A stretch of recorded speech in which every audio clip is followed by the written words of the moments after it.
अस्सलाम वालेकुम दोस्तों, क्या हाल है दोस्तों। उम्मीद करूँगा मेरे देखने वाले तमाम दोस्त ठीक होंगे। दोस्तों आप देख रहे हैं अब्दुल्ला हिस्ट्री स्टोरी। दोस्तों अगर अभी तक आपने मुझे सब्सक्राइब नहीं किया तो सब्सक्राइब कर दें। दोस्तों आज की वीडियो काफ़ी इंटरेस्टिंग होने वाली है, क्योंकि दोस्तों आज की इस वीडियो में हम बात करेंगे दिव्या भारती की, उस इंडियन एक्ट्रेस की जिसकी मौत दोस्तों बहुत ही कम उम्र में हुई।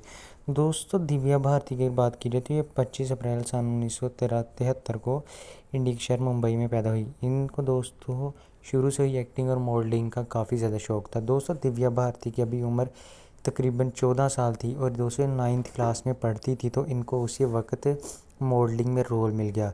दोस्तों मॉडलिंग में रोल मिलने के बाद दिव्या भारती ने पढ़ाई छोड़ दी और एक्टिंग की दुनिया में कदम रख लिया। दोस्तों कुछ ही देर बाद दिव्या भारती को एक साउथ मूवी में ऑफर हुई, जो कि काफ़ी उस वक्त सुपर डुपर हिट साबित हुआ और इसके लिए दिव्या भारती के और दरवाजे खुल गई एक्टिंग और शोबाज इंडस्ट्री में। दोस्तों इसके बाद दिव्या भारती ने साउथ मूवी काफ़ी ज़्यादा साइन की और काफ़ी जो कि सक्सेसफुल भी रही। इसके बाद दोस्तों दिव्या भारती ने कुछ ही देर बाद उसे सन 1992 में उसे एक इंडियन मूवी में रोल मिला। इंडियन मूवी में रोल मिलने के बाद दोस्तों दिव्या भारती ने उसके बाद अपना बॉलीवुड में कदम जमाना शुरू कर दिया। दोस्तों वो फिल्में काफ़ी ज़्यादा हिट साबित हुई जो कि दिव्या भारती ने की। कुछ देर बाद दोस्तों दिव्या भारती की एक साजिद नाडियावाला एक फिल्म प्रोड्यूसर था, उसके साथ इसकी मुलाकात हुई। मुलाकात होने के बाद दोस्तों इनके आपस में दोस्ती के बाद दोस्तों का प्यार हुआ। प्यार होने के बाद दोस्ती कुछ ही देर बाद दिव्या भारती और साजिद नाडियावाला ने शादी कर ली। शादी करने के बाद दोस्तों दिव्या भारती अपने शोहर के साथ मुंबई के एक छोटे से अपार्टमेंट में रहने लगी। साथ ही साथ दोस्तों दिव्या भारती अपना फिल्मी करियर को भी लेकर रन कर रही थी। उस वक्त दोस्तों दिव्या भारती काफ़ी अच्छा भला मुआवजा यानी काफ़ी अच्छे भले चार्जेस करती थी एक मूवी करने के, और इसका करियर उस वक्त पूरे बीट के ऊपर था, यानी पूरा हिट साबित हो रहा था।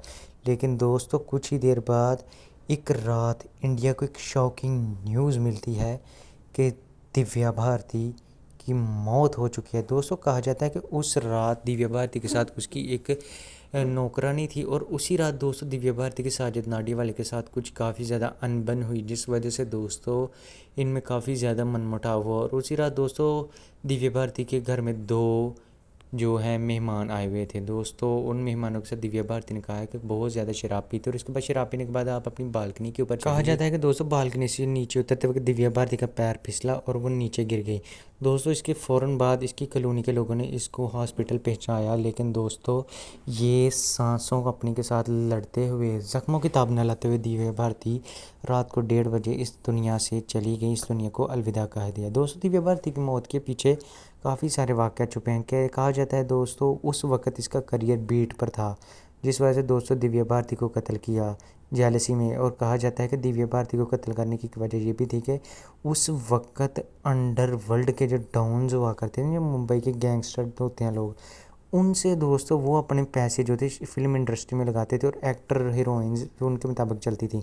उसी वक्त कहा जाए दोस्तों इन डॉन्स के साथ दिव्या भारती की किसी एक डॉन के साथ नहीं बन रही थी, जिस वजह से दोस्तों दिव्या भारती को कत्ल करवा दिया गया। वहीं दोस्तों अगर बात की जाए दिव्या भारती के शोहर साजिद नाडियावाला की, तो कहा जाता है दोस्तों उसके उसी रात झगड़ा होने के बाद दिव्या भारती को कत्ल कर दिया गया, क्योंकि दोस्तों इनकी आपस में नहीं बन रही थी। फिर दोस्तों इसके बाद मीडिया में जब ये काफ़ी ज़्यादा खबरें फैलने लगी तो दिव्या भारती का जो बाप था दोस्तों वो मीडिया के सामने आया और उसने बताया कि दिव्या भारती की मौत एक हादसाती मौत है, बल्कि उसे किसी ने मारा नहीं, वो खुद नशे में धुंध थी, वो उसने ना खुदकुशी की है, वो खुद बालकनी से नीचे गिरी है। बहरहाल दोस्तों ये थी दिव्या भारती कहानी। अब इस कई दहाइयाँ गुजर गई हैं, लेकिन अब तक इसका कोई सच नहीं पता चल सका। दोस्तों ये थी कहानी दिव्या भारती की। उम्मीद करूँगा आपको अच्छी लगी होगी।